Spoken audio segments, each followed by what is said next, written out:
Pierre Brousseau from Meteo France, and I will present recent works on the 4DEnVar system we are currently developing for our convective-scale model, AROME-France. So I will first describe the system itself, and in the second part, I will focus on the management of the temporal dimension within the assimilation window. So AROME-France is a non-allostatic spectral limited area model with explicit Morse convection in operation since December 2008, and it currently using an horizontal resolution of 1.3 kilometers, and it has 90 vertical levels. It uses initial condition from a 3DEnVar scheme at the model resolution in a 1-hour continuous assimilation cycle, assimilating lots of different observation types as radar reflectivities and Doppler wind, for example. So in order to improve the use of these observations, very informative at convective scale, we want to move to a 4D scheme. So as everybody knows, the differences between a 3DEnVar and a 4DEnVar rely on the management of the temporal dimension within the assimilation window by the tangent linear and the adjoind model in the geo part of the cost function. Such a scheme is available in our code for limited area data assimilation system, but relies on a simplified model. That means hydrostatic dynamic and less sophisticated physics. For example, we have only the group, we have hydrometeor without grouper, and the tangent and adjoint model are also hydrostatic. So that's why we want to move to a 4DEnVar system, and of course to benefit also from the background covariances, thanks to the use of OOPS code environment. So following one representation given by Desrosiers, the cost function of such a scheme seems like more a 3DEnVar one, that means without any model, but where the state and the operator are 4D, which is represented here by the underlined characters. So the increment is 4D.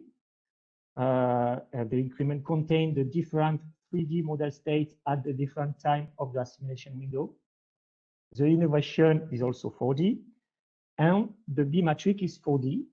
So that means that on the diagonal you have the B matrix of each 3D state of the background, and on the non-diagonal block you have the temporal error cross correlation between the different 3 states of the background.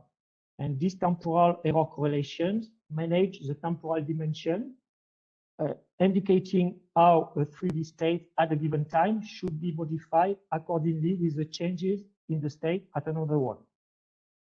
And the knowledge of these temporal cross correlations is allowed by the use of an EnVar system, where B is directly estimated from forecast perturbations provided by an EDA. So this is illustrated on this diagram here with the 4DEnVar one. You have the B at the and the background at the beginning of the assimilation window, and the temporal dimension is managed by the trajectory and the adjoint and the translinear model, and the increment is valid at the beginning of the assimilation window, and this increment is used to initialize the new forecast. On the other side, the 4DEnVar, you have the 4DEnVar representation here with a 4D background, which are the different states of the same forecast at different times of the assimilation window. We have also a 4D B matrix coming from the EDA, and the 4D increment given by the 4DEnVar minimization could be used in a 4D EIU technique, for example, to initialize the new forecast. So in our case, we want to use this scale in a 1-hour cycle using 15-minute time slots in order to assimilate observation available at high frequency, like radar or ground-based GNSS and severe radiances observations, which are available every 50 minutes. And the perturbation I provided by 50 members AROME-France EDA at 3.2 kilometers using a 3DEnVar scheme in a 3-hour assimilation cycle for the time being. And this EDA uses also the same observations, but with different tuning concerning the thinning and the frequency, of course, accordingly to the lower spatial and horizontal resolutions. So now I will use this system in some funny experiment, and then we will see some diagnostic concerning the management of the temporal dimension within the assimilation window. So in this first experiment here, I'll show you the animation of the 4D increment given by an analysis on a cold front case here. And we can see the fine temporal and spatial consistency of the different time of the 4D increment during the displacement of the front. And we can compare it to the same increment obtained with the same background, the same observation, but just inverting the chronological order. The background error covariances are provided to the system. And we can see that accordingly, the displacement of the increment is also inverted. In this second experiment, still using the same background and the same observation, the background error covariances are just taken every 30 minutes instead of 15. And we can see that the increment displacement is faster and further than in the reference. And the last experiment is now just to illustrate on the convective scale, where you have a convective system moving northwards on the west part of France. And we can also see that the 4D increment we have here, the displacement of this 4D increment during one analysis remains coherent with the meteorological situation and seems to correctly represent the displacement of the convective system. So to highlight the role of the background error temporal correlations, we're going to compare the behavior of our 4D EnVar minimization here to the one of 5 successive 3D EnVar minimization using the same observation, so only 15 minutes radar in this case, the same background states every 15 minutes from the same model forecast, and the same 50 minutes perturbation from the EDA. And the only difference we have in the 5 increments produced here compared to the 4D increment of the 4D EnVar minimization is due to the fact that the non-diagonal blocks are not used, and that the 5 minimizations here only involve this diagonal block here. I'm just doing a short regression here to say that using these 5 increments here with the 4D AU technique as in the 4D EnVar, this so-called multi-3D configuration can also be used with the 3DEnVar scheme, for example, in order to assimilate 50-minute observations without a 4D scheme and without spin-up issues. And so I already tested this configuration in an AROME-France operational with neutral positive score in average, but interesting positive impact in some convective events. And we can also think that this kind of configuration could be useful in non-casting configuration as it involves a very cheap scheme allowing to update a new forecast with recent and frequent observation quickly assimilated.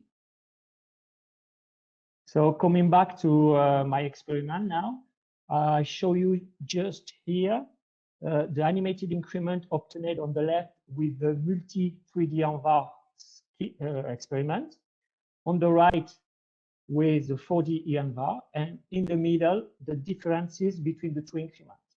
So the plot uses the same color, And so we can see that both increments And also the differences seems to be of the same amplitude.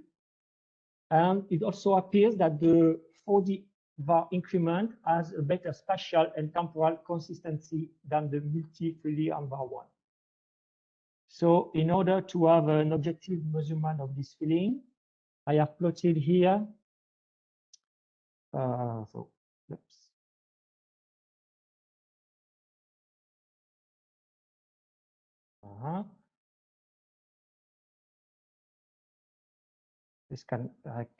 So my screen is frozen.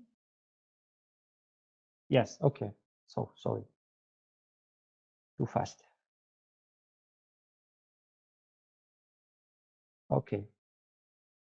So sorry. So I have plotted here vertical profile of the RM root mean square value of the increment for different fields, specific humidity, temperature, and wind, and different time slot at H at H minus 15 and H plus 15. And on the vertical profile, the black line represents the impact of all the observation on the increment of the current time slot. The red line represents the impact of the observation of the current time slot on the increment of the current time slot. And the blue dashed line represents the impact of the observation of the other time slot on the current time slot. And we can see that the difference impact is almost of the same amplitude, except maybe for the wind field here. And that means that the effect of observation of the neighbor time slot through the cross-temporal correlation on a given increment, so the blue dashed line, is as strong as the one of the observation of the current time slot, the red line here.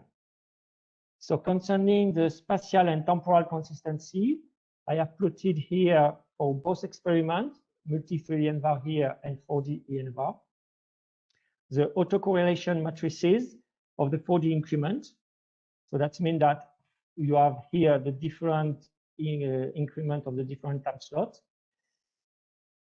And we can see that the non-diagonal correlations are higher in the 4DEnVar, almost twice than in the 3DEnVar. And on an example, we can see that the correlation between the farthest time slot in 4DEnVar, so between the first and the last time slot, reach 0.4, and it's higher in general than the correlation between two nearest time slots in the 3DEnVar scheme.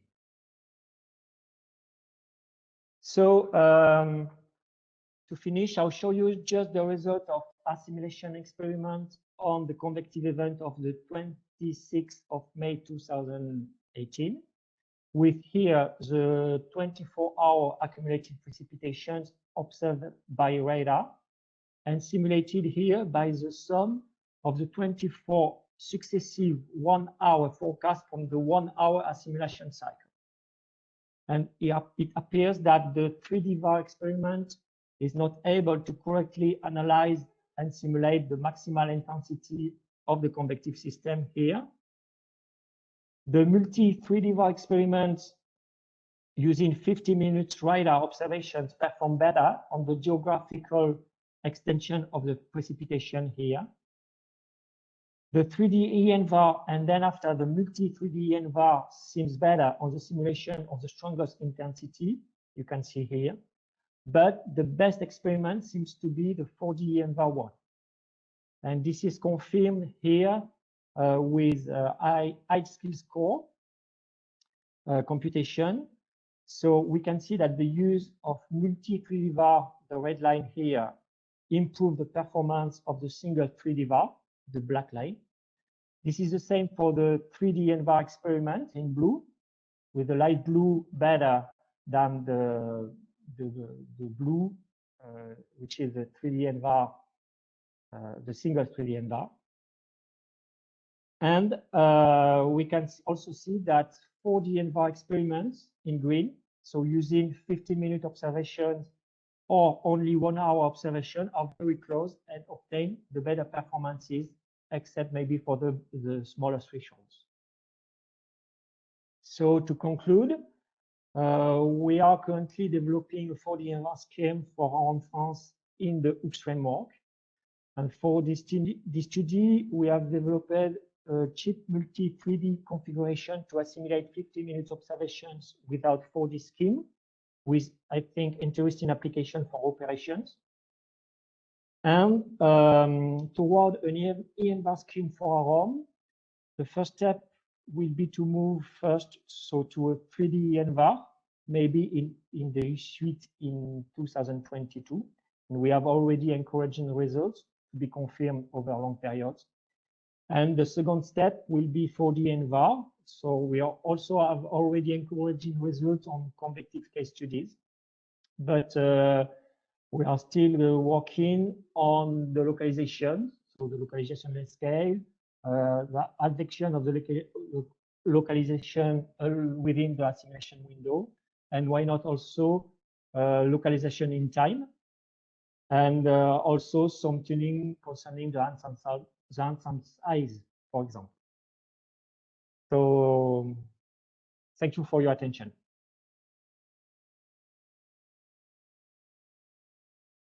Thank you, Pierre, for a very nice presentation. And now we have some questions. I'll read the first one from Andrew Lorenk. He's asking, what localization did you use in 4D EnVar, and did you advect it? Yes. So we use, in this experiment, we use a spectral localization.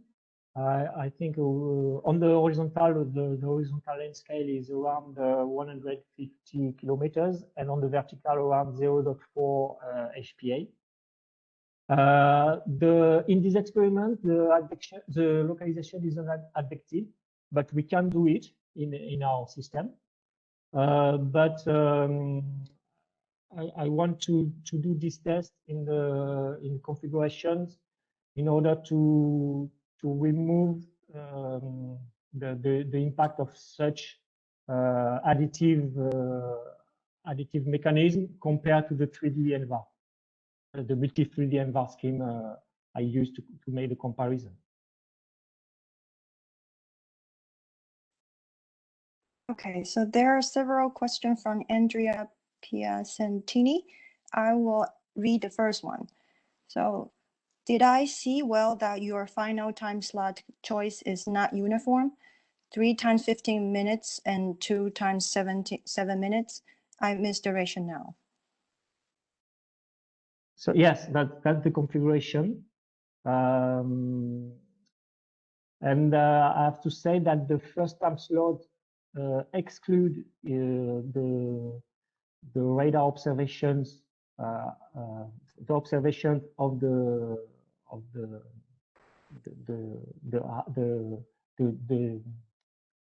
precise time, and the last one include the observations. So that means that radar observations are simulated at H plus 30 minutes. Okay, and the second question is, did you assess the computational cost of 4D EnVar, especially the impact of repeated localizations if the number of time slots increases? No, we didn't check that, because I think first we really want to try this configuration of 1 hour cycle using 50-minute time slot, because this corresponds to the current frequency. We have a lot of observations like severe irradiances or ground-based GNSS. Actually, radar observations are more frequent. We can use it at 5 minutes frequency, but this is not the case for the other observations. Okay, thank you. We have one more question from Mariek Burbot. The question is, can you say again which model variables are updated? Yeah, so in this configuration, we update the wind, 2 components of the wind, the temperature, and the specific humidity and the surface pressure.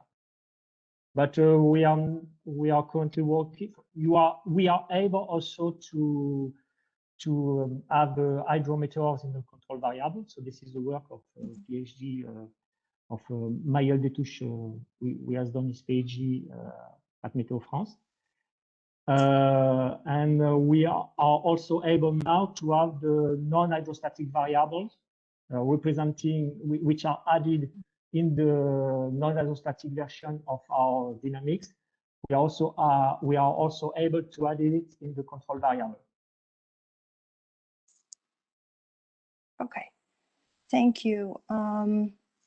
So if there's no more questions, let's thanks again, Pierre, for this very nice presentation.